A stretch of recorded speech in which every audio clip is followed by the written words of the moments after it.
Strange things are afoot at the Circle K.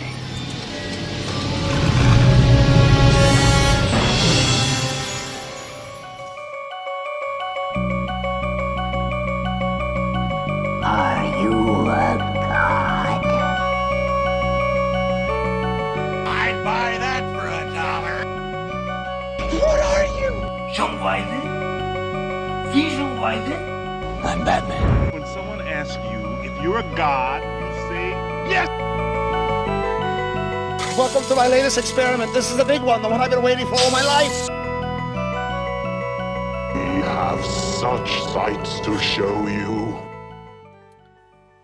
All right. Welcome back to another episode of Bill and Claire's Excellent Adventures.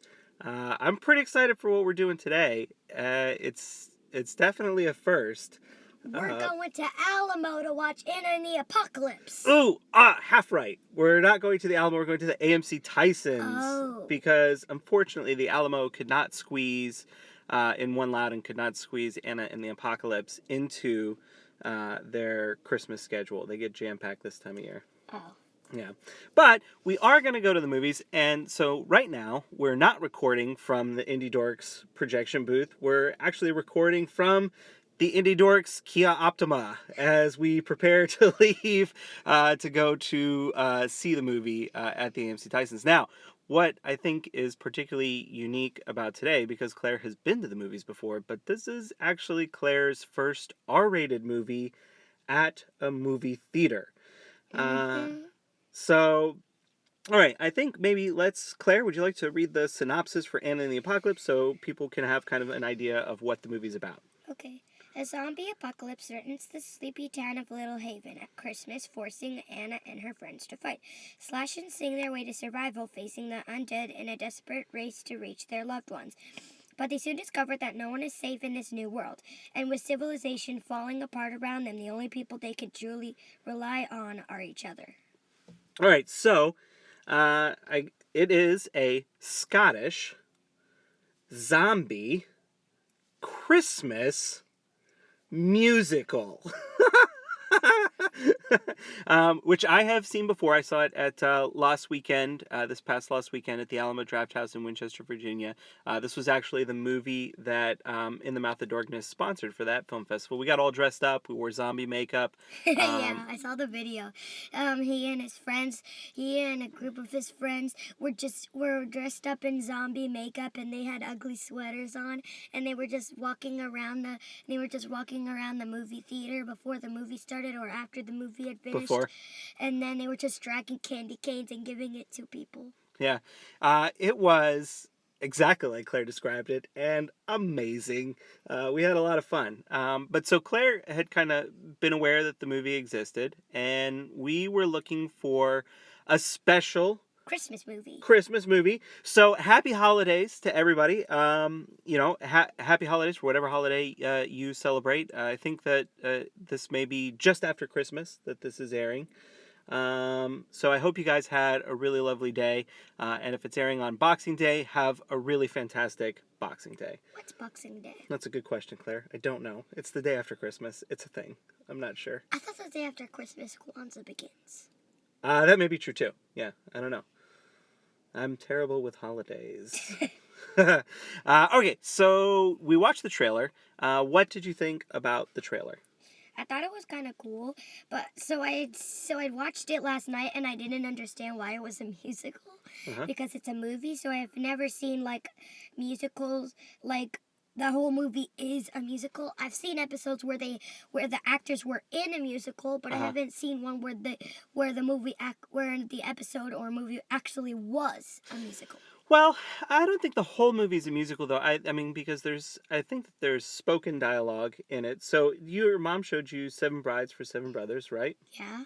And you've seen Bing Crosby's White Christmas, where they talk and then they do singing and that sort of stuff, right? Yeah. So this is kind of in that same spirit. Think Bing Crosby's White Christmas, but with zombies and death and mayhem. There was death and mayhem in that other movie because it took place in I think it took place in a world war. Bing Crosby's White Christmas? Yeah. Yeah, the start of it, they're in World War II. So yeah, it opens up. It is kind of sad. So having seen the trailer, does it look scary to you? Well, since you had seen the movie, right after the trailer had finished, I had asked you, is this movie scary? But now that I think about it, there might be some scary parts, but not that much, because a lot of rated R movies don't have a lot of scary parts, but you see like the death part happening. Like in the trailer, you saw Anna and two of her friends hitting people, hitting zombies with a candy cane. Keep talking. And during the trailer, I had this funny part that I was like, that I sort of related to because I really like Justin Bieber's music. And then somewhere, I think it was like halfway through the trailer, they're in this cafe place trying to hide out from the zombies, and they're all with their candy canes and everything. And then their friend was just looking on her phone, and right before that moment ended, she's like, "Oh no, guys, Justin Bieber's a zombie." I'm actually kind of curious about something you said, because you said for rated R movies they'll show the death part. What does a rated R movie mean to you? If somebody says this is rated R, what do you think that means? I think it means like there's not a lot of scary parts, but there are some scary parts that happen, and you can see it. Because like when we watched The Terminator, you didn't really see anyone.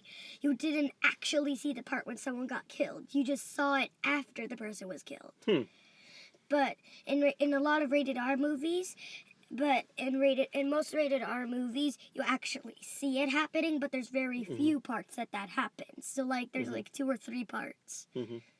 I think it depends on the rated R movie. You know, there are some rated R movies where really what the filmmakers are doing is they want to show you those moments where somebody gets their arm broke or somebody gets stabbed or something like that. And other rated R movies, they're rated R because, like you said, there's moments of death and violence in them, and that's what pushes it over the threshold. I think a lot of times, too, like the more rated R things, you see more blood with the violence associated in the movie. People swear more.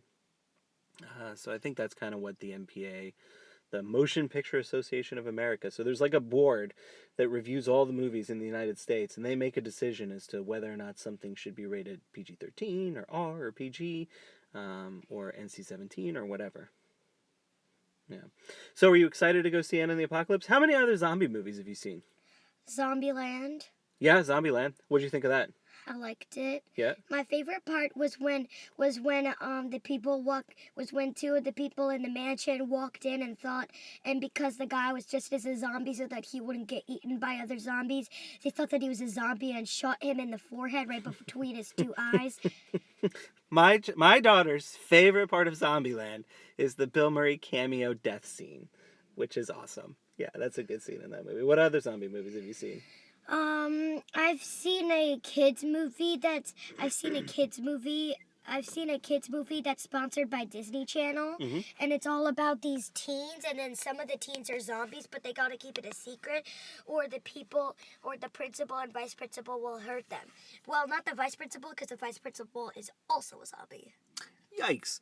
All right, well, do you have anything else that you want to say before we head over to the movie, because we're running up against the showtime? Well, I just want to say, if you like our show, be sure to follow people. Be sure to follow us on Twitter. Oh, yeah, that's right. So we've got, at this point, we've got a new Twitter handle set up for Bill and Claire's Excellent Adventure. And it's at BACEA Podcast. So it's just the initials of the show followed by podcast. At BACEA Podcast. And definitely, follow us over there. And if you have questions or recommendations for movies or whatever, engage with us. We're on social media all the time. All right. Well, let's go ahead and close out now and skedaddle over to the AMC Titans so that we don't have to. Well, you've been hiding, I've been kicking some ass. I know the best form of defense is attack. I know what I'm fighting for. I'm a soldier. All right. And here we are. We've come out of Anna and the Apocalypse and Driven Home. We're still in the Indie Dorks Kia Optima. But now we're ready to talk about the movie. So look, this is, I think, the first time we've covered a movie that's brand new. Heads up, there will be spoilers in our conversation, which is fine. I've been listening to April Wolf's podcast, Switchblade Sisters, and she has a thing that she says on there. Her motto is, it's not what happens, but how it happens. And I think that's actually quite brilliant.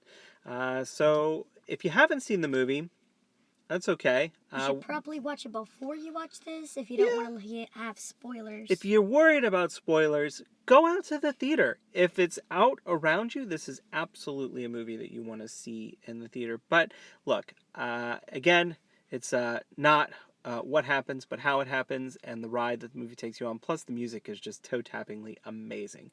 All right, so with that out of the way, Claire, I think, first of all, the first thing I want to say is this is your first R-rated movie that you saw in a theater. What did you think about that experience? I liked it.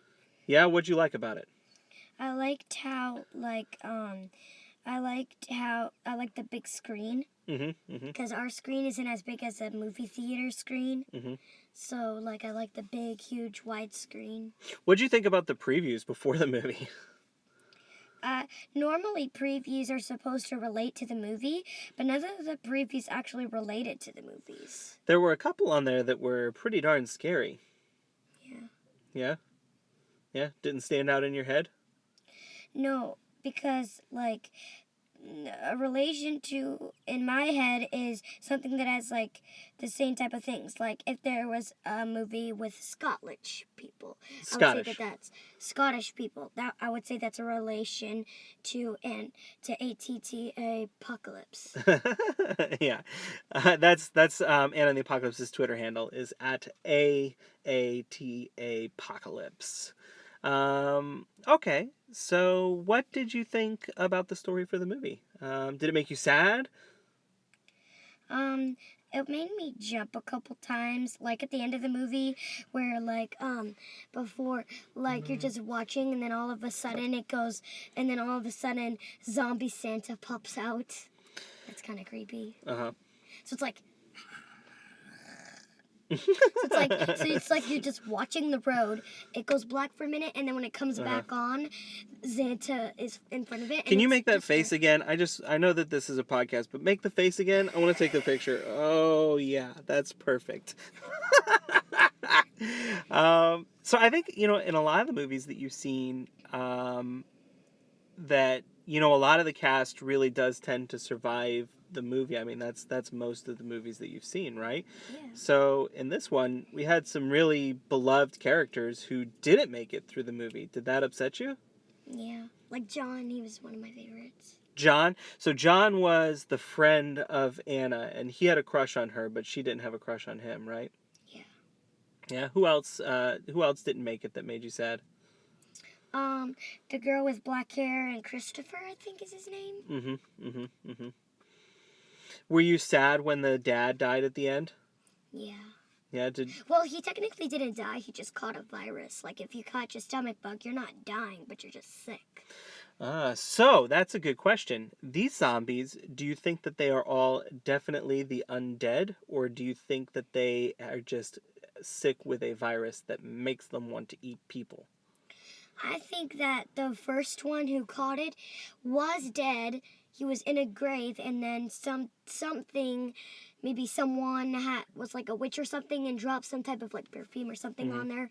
That is an undead. So what I think is that someone caught it after they were already dead and in the afterlife, and they came back to life, and then they bit these other people, and then that person created the virus and then spread it to other people. Like, if you don't know yet, but you had the stomach bug and you're just clapping people's hands, you're shaking them, and you're fist bumping, that's spreading the virus. So a zombie virus is going to spread pretty easily, huh? Yeah. Every time you even get touched by a zombie. So when we talked about the Terminator, you had a very strong definition of what a cyborg was. What does a zombie mean to you? A zombie means a zombie, so I'm gonna say the two. So the first person who catches the virus or is already dead and gets it from something is undead. Is an undead. Is the dead that's not. It's the dead that's undead. Right. And then zombies that caught the virus, like Anna's dad and Lisa and Christopher, they are undead, like specifically undead. They're just sick. And if you've seen the movie, at some point in the movie, like at the end, for a long time, they're talking about like trying to make like a A cure for it, or Yeah. like a drug to fix people. sort of like how some people take drugs when they have a cold to make them feel better. Do you think, like, so for proper zombies, can proper zombies be cured by medical science, or once you're a zombie and there's nothing that can be done about it? Well, in the movies I've watched, well, you can become a human again, but you have to go on like a special quest to do it. And you have to still have connection to your life before you got bit, because most zombies are just zombies, and they, like, if you don't have any memories of before you became a zombie, you're just a zombie forever. Until you get like stabbed and die or something. Well, I think it's kind of interesting that you bring that up. What do you think the lessons of this movie are? Like, what do you look at this movie and then take away from it as a lesson? Well, in the movie, she sort of like wished that she didn't have to be there. And so maybe when she wished that, maybe someone was here from above, like an angel or God or something, and then created the virus so that she didn't have to live there anymore. Because she specifically said in the movie, I don't want to live here anymore. Yeah. I don't want to live anywhere. Why do you think that she didn't want to live there? Well, she didn't like her dad. She was sad that her mom left, and... Well, her mom didn't leave. Her mom died. I mean, died. I mean, like, left as in, like, left to the afterlife. Sure, okay. After her mom left, and then she was having, like, problems with the principal, and she just didn't want to, and she sort of, like, said, I don't want to live anymore. Sort of what she said. She didn't say that, but it's sort of what she said. So, like, that's what convinced me that that is like the lesson. Don't wish for things that you don't actually mean at the moment. Don't wish for things that you don't actually mean at the moment. Like you're just mad. Don't wish for the thing. Just think it inside your head. Don't actually say it aloud. Well, that's like the lesson from Home Alone, right? Macaulay Culkin learns, right? He gets mad. He wishes his family away. He thinks that's his fault. It's actually not his fault. It's the parents' fault. Yeah, it is the parents' They fault. completely forgot Kevin. What other lessons do you take away from this movie? Like, what do you think the story's about? Like, I don't mean like, Anna goes on this adventure, right? That she has to get to the school and find her dad or whatever. Like, what do you think the movie's about? What do you think it's trying to tell you? I think it's trying to tell you that because maybe the reason they had it as teenagers instead of adults. Like, there were adults, but, like, most of the zombies were teenagers. A lot of them, because a lot of the school got affected by their parents. And, well, wait, what was the question? What was the question? The question was, what do you think the movie's trying to tell you? I think the movie's trying to tell you that if you have problems in your life, don't wish for them to go away by saying, I don't want to live anymore. You have to fight for what you want, and you don't know what's going to come next. I think, so Claire has seen Night of the Living Dead. In July, when the Joe Bob Briggs Marathon came on Shudder. Before that came on, I just had the TV on and the channel going, the channel feed through that, and the Night of the Living Dead was what they showed before. And Claire kind of wandered out from her bedroom. Actually, you had started that when we were cleaning the table, and then you said that if I had a good attitude while cleaning it, I could watch the movie with you guys. Yeah, my point is that you had asked to watch that movie. And so you came out and you got a chance to see that. So George Romero is the guy who directed Night of the Living Dead. He created it. And George Romero gets a lot of credit for creating the idea of the modern zombie that we know and see today in movies. Because before that, it was like voodoo or magic, and there wasn't a lot to it. And he kind of turned it into this thing. And one of the things that he did very well was he put a lot of social commentary into it. And so when George Romero's making zombie movies, what zombies really are is people's fear of the other, of things that they're not familiar with, and being concerned with having their way of life being overrun by the masses. And people play with zombies differently in the movies that they make. And I kind of think when I watch Anna and the Apocalypse, when I look at it, is I see Anna who is trying to make these choices about where she's going to go for the rest of her life. And she's trying to deal with what her expectations of life are supposed to be versus like what actually winds up happening. And I think that, like, so for example, like the Hollywood ending, right? There's no such thing as a Hollywood ending. I think that that's her trying to come to terms with the fact that like life is not what you expect it to be. There's no set path. You have to make choices. They have consequences, and that's where you go from there. It's like it's not always a straight path. Sometimes there are forks in the road. Exactly. I mean, what do you think about that? Well, Does does your life to you, like your vision of where things are going to go and what's going to happen, do you think it's all automatic and it will just happen, or do you think there's going to be stuff that you have to fight for? Like what's your expectation? well, Do you think about that at all? no, not much. Yeah. Because I get what I want, and I very rarely have to throw a fit for something. You think that throwing a fit gets you things? No, I mean, I don't really think much of it because I normally get what I want. Things have worked out very well for you. Yeah. Yeah. That's why I don't have to think about That's why I don't think about that. It's why for a second I didn't even say anything because I didn't know how to answer that because I had never thought of it. That's interesting. Well, I mean, do you ever think about like, oh, I'm going to go to college and what's college going to be like? Do you think about going to high school? Like, do you think about stuff like that? I think about what might happen in middle school. Because you're just starting middle school. No. No? I'm What grades count as middle school? 6th, 7th, 8th. Oh.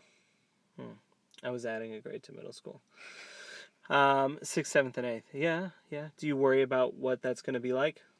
Sometimes I think I might accidentally forget my locker code because I forgot the password. You okay? Yeah, because I forgot. Because I forgot the password to my Roblox account. Because you forgot the password to your Roblox account? Okay. Because I normally don't have to do that because I have, because on the computer that I normally play it on, I never have to sign in. It just signs in for me because I saved the use and pass on it. All right. Well, let's talk about the music a little bit. What did you think about the music? I liked it. Yeah. What did you like about it? I liked how in every one there was some type of guitar. Like in in a lot of the sad songs, they were just like the guitar. They were like the guitars that you use with your fingers and not the picks, like how Taylor Swift uses. And then in like the happy and like sad but fast songs, like a Hollywood ending. Like there's no such thing as a Hollywood ending. There's like the guitar you use for a pitch, and then you have to have speakers in the background, for you to, like those type.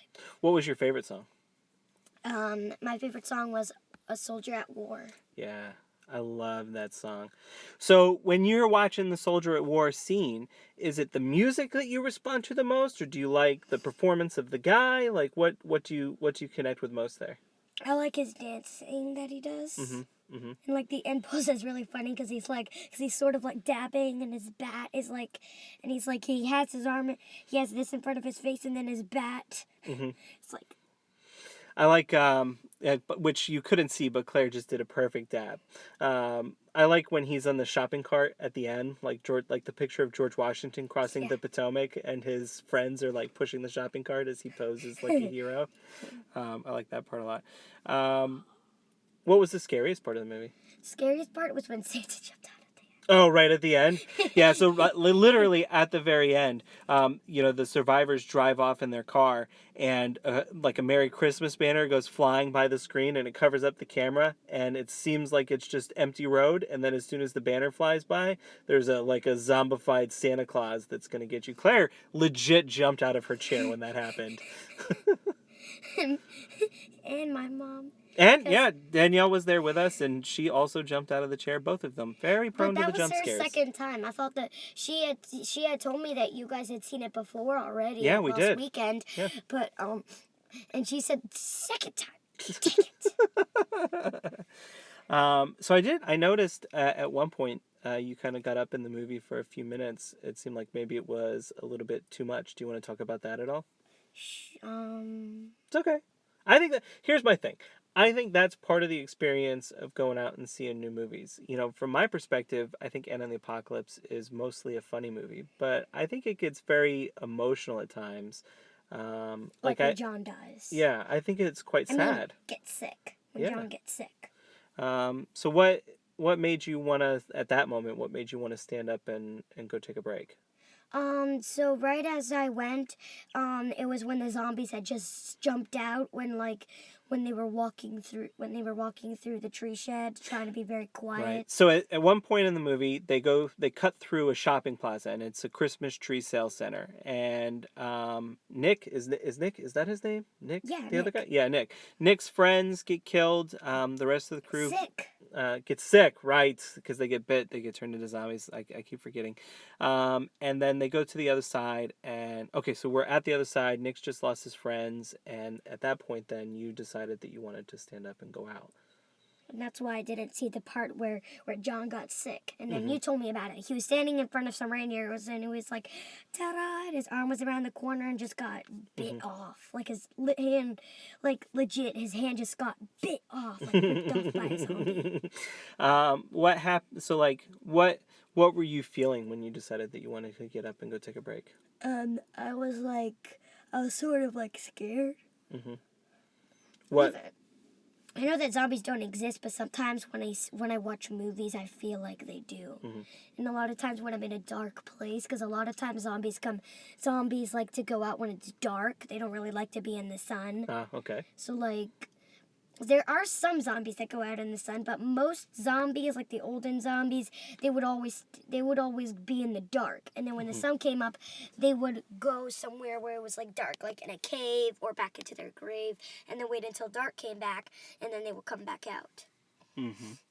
So since we were in a dark theater, because I had that knowledge of that, I sort of got scared because of all the zombies and in the dark theater. So that's why I had to go. So once you had taken a break and you got a chance to relax, did you feel comfortable coming back into the movie? Yeah. Did you enjoy the rest of the movie? Mm-hmm. Mm-hmm. Okay. So I'll tell you two things. I think that watching a movie and realizing that you kind of need a moment to yourself is pretty normal. One of the movies that we were at last weekend for one of the times was very emotionally upsetting for me, and I just needed to take a break from the movie, and I got up and I left, and I think I was out of the movie for 15 minutes before I even came back to it. 15? Yeah. I was only out for 2 or 3. I didn't realize it was a competition for how quickly we recover, Claire. This is a safe space. We're supposed to be being safe with each other in our confessions. So that's my daughter. But yeah, I think that's a normal part. You got to just know what your limits are. And I think that's an important thing for you to understand as we go through this, is that, if you hit a point where you feel like it's just too much and you want to take a break, take a break. And if you want to stop, we can stop. It's no problem. Anytime. There's nothing that's required. At the end of the day, these are just movies. All right. Well, let's see. What else? Do you have anything else that you want to talk about in particular about this movie? Well, we had talked about something during the car. Mm-hmm. During the car ride back home after we went to before we went to Giant. Oh, we had been talking. You had noted that there were no little kids in Yeah. this movie. Yeah. And so, so your mom's response to that was that, in a lot of zombie movies, there really aren't little kids in the movies because there's nothing that really turns an audience off to a movie like watching a little kid get murdered by a zombie or turned into a zombie and then murdering people. The only movie that I can really think of that pulls it off, well, there's a kid's... Cooties. Yep, is Cooties, which is a whole movie about... Kid zombies that were Exactly. turned into zombies by the chicken. Yeah. I think it was Do you want to watch that movie? Yeah. You want to watch Cooties? Yeah. Okay. All right. I mean, we'll find a time for it. We'll put it in... All right, put it on the to-do list. There's a scene in Night of the Living Dead where the young girl had been bit by a zombie and she dies, and then she kills her mom with like a trowel. Sick. Yeah, sick. Right, she becomes sick. Yeah, you're very hung up on whether or not they're actually dead. And in Night of the Living Dead, they actually say she's sick. No, she is definitely sick. That's interesting. All She right. got bit on her arm, like right above your. So like there's like a bone in your knuckle and like right under your wrist line, and then so like if you take that bone and do an inch back, that's where she got bit. Yeah. All right. Well, so did you like Anna and the Apocalypse All In? Yeah. Yeah. Would you want to see it again? Yeah. Yeah. And I know that you love the music. We were rocking the music the whole car ride home. I was just doing the guitar at one point in the song. There was like people were playing the triangle. There was some triangle music, and then I was just pretending to tap the triangle. And then you were just like, and you just burst out laughing. All right. Well, Claire, I'm proud of you. We went to the movie theater. You saw your first R-rated movie in the theater. I don't know how I feel about that. That seems very strange to me. But you had a good time. And I'm glad that it was Anna and the Apocalypse. That movie is a ton of fun.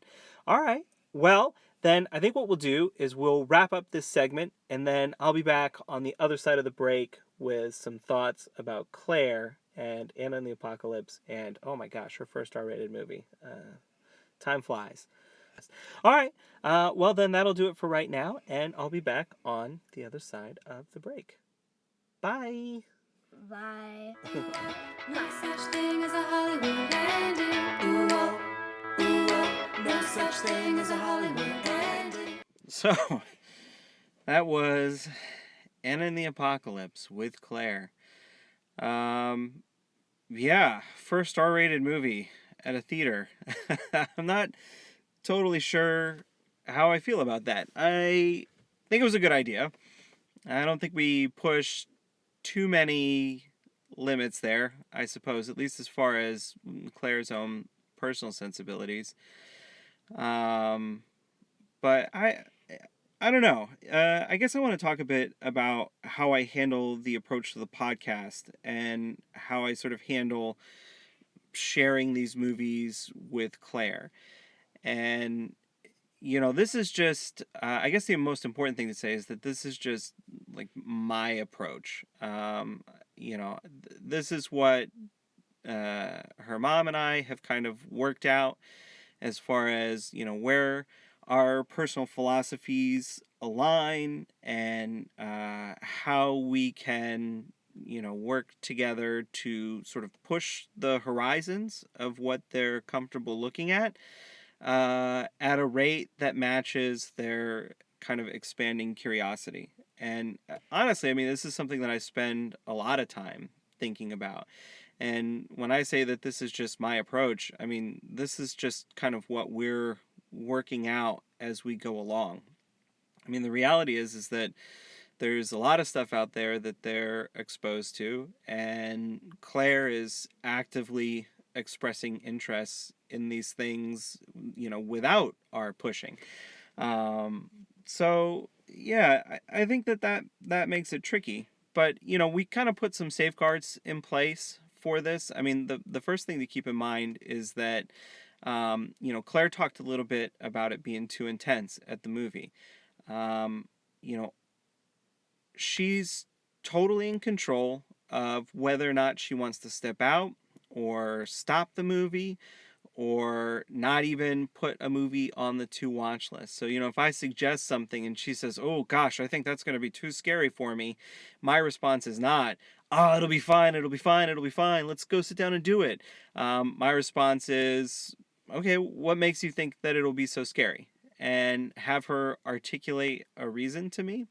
And then I typically will respond to that by saying, "All right, cool." Because mostly what I want to get out of her is making her more comfortable to express what she is interested in, what she's not interested in, what she finds upsetting, and what she doesn't find upsetting. And if it is upsetting, why is it upsetting? And I think that those are essential life skills as you go along in terms of processing the things that are going on around you. And if we can practice developing those skills of expressing comfort levels and having respect for them affirmed in conversation through something as non-confrontational as what movie will we watch, that's kind of the foundational work that I'm trying to do in part with the podcast. I've talked about before on the In the Mouth of Darkness in some of our episodes about kind of sharing these movies with her, and like one of the stories was when Joe Bob Briggs did his marathon on Shudder, his first return to marathoning on Shudder over the summer. I had put on the channel to wait for it to come on, and Night of the Living Dead was on, the original one. And Claire wanders out. All the kids are in bed, and Claire comes out, and it's just me sitting on the couch watching this, and she just kind of plops down and is like, "Hey, do you mind if I watch this with you?" I say, "Sure, no problem." Okay, and then we're watching Night of the Living Dead together. And that sort of route is very easy because it's low-key barrier to entry for her. She can wander out and say, "This is what I'm interested in," and plop down, and she can bail out when she's no longer interested and there's no pressure there. With the podcast, it is a lot trickier, and I do worry about how that should work, because I recognize that at the end of the day, I am her dad, and she is respectful of me, but she also wants to impress me. Like everybody wants to impress their dad, right? And I'm cognizant of the fact that can make that power relationship very uneven.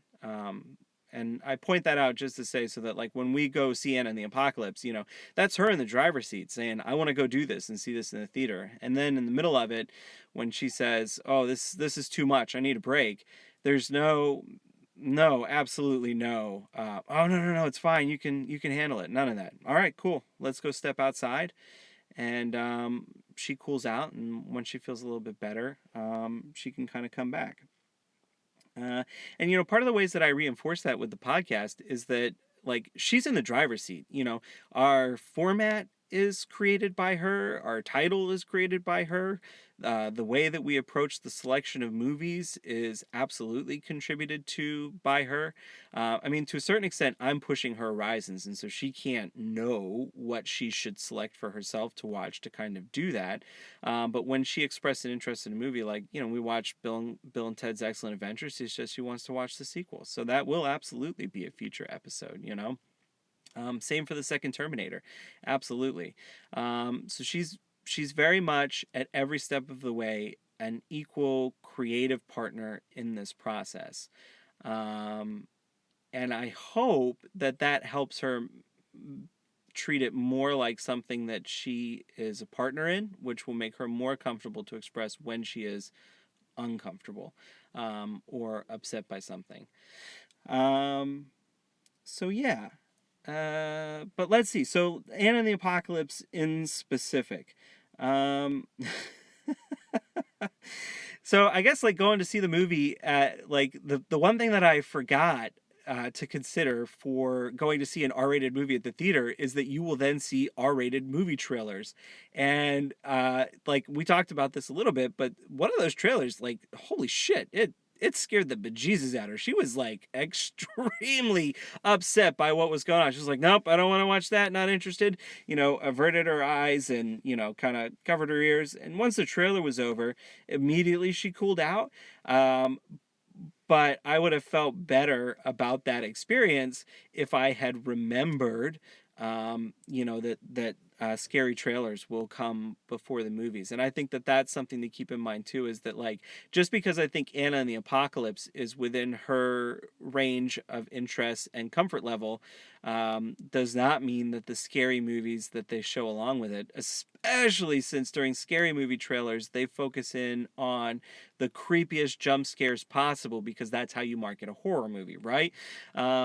Like, those are the things that are most likely to be disturbing from a movie for a child. So I think in the future, if we go and do that, we'll probably step out during the trailers and go get, popcorn or something while that's happening, so that it's not something that we kind of have to deal with, and it's not something that she has to start out and experience at the theater going, okay, that was terrifying and awful. Yeah, let's do our fun stuff now. And like overall at the theater, I think the nice thing about doing this sort of exploration at home is that like we are we don't pause movies at home just because very often, but there are bathroom breaks, so you could pause a movie. There are, I have a question about what's going on, so we pause and we have a question. Or, I need a snack, let's pause it and go get a snack. Okay. So just the practice of watching, a movie at home with a 9-year-old affords a series of natural interruptions that are each a few minutes long, and, helpful to ease her watching of the movie. When you go to a movie theater, though, it don't work like that. And I feel like probably I could have anticipated that she was going to run into some unease through that, just by the endurance factor required to go through a movie that doesn't pause in a public environment. Maybe it makes it too intense. Maybe it's a comfort level thing. I don't know. I do know that we talked about it afterwards on the way home a little bit, and she felt like it threw off our rhythm for our conversation for podcasting, because we have a routine when we do it at home, and this disrupted that routine. And I sort of suspect that some of her saying that was also about saying, this threw off our routine of how we watch a movie, and that was, also different, and that can add, to stressors in a situation. Her take in the aftermath was that she just loved the bejesus out of the movie. And we bought the soundtrack as soon as we came out, and we were singing that the car ride home, and she's been humming the refrain to it since, to a couple of those songs since. So overall, I think the experience was very positive, but I think that there's some things to consider for future trips to the movies that I could use to make a better strategy for how to approach these things and how to break them out. If the movie's too intense, maybe what I need to do is enforce a bathroom break. If it's just us, I can say, well, I got to go to the bathroom. And then I can, well, Claire, I can't leave you in the theater by yourself. And then take her with me, and then sort of force an arbitrary break in the movie or something like that. I don't know. I'm still kind of working out the strategy on that. Overall, I think it was a success. I would consider doing it again, but I definitely want to change my approach to how I handled it. The other thing that I wanted to get into on the backside of it was, part of the goals of the podcast is to help Claire with her ability to analyze and assess the story that's in front of her, sort of like you would in English class or history class. You're presented with this big chunk of information, and how do you process it? How do you summarize it? She's a really, really strong reader.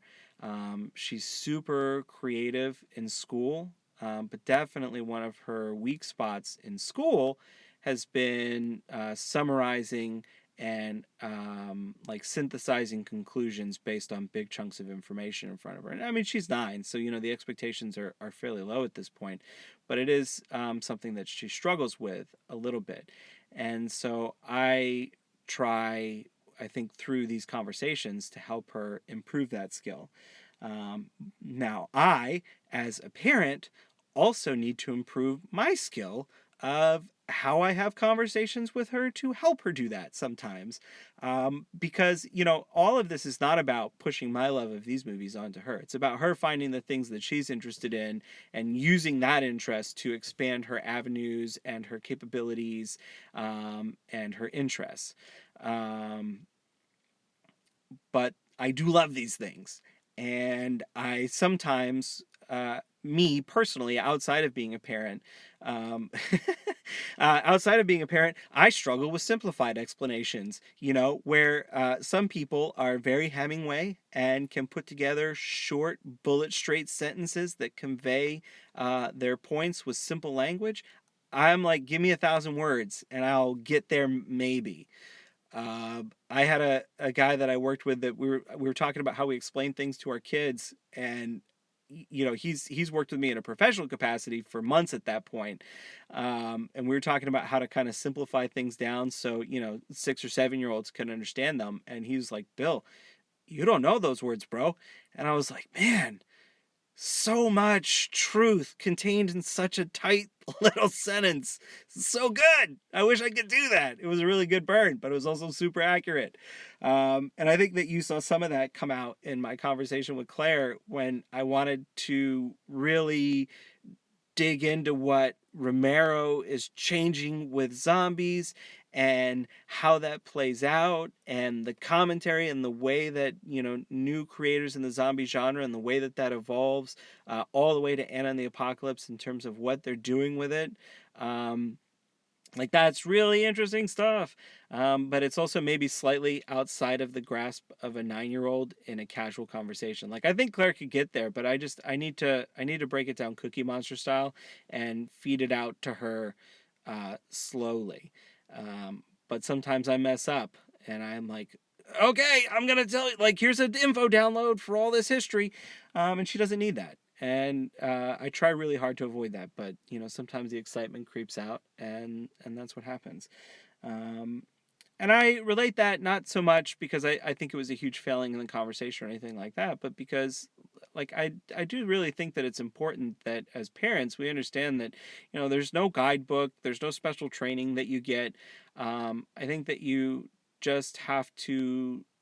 I think the idea is to have a plan with some goals in mind and some things that you can measure in the aftermath, to help you assess whether or not what you were doing is effective, and then use that assessment to inform the next series of decisions that you make.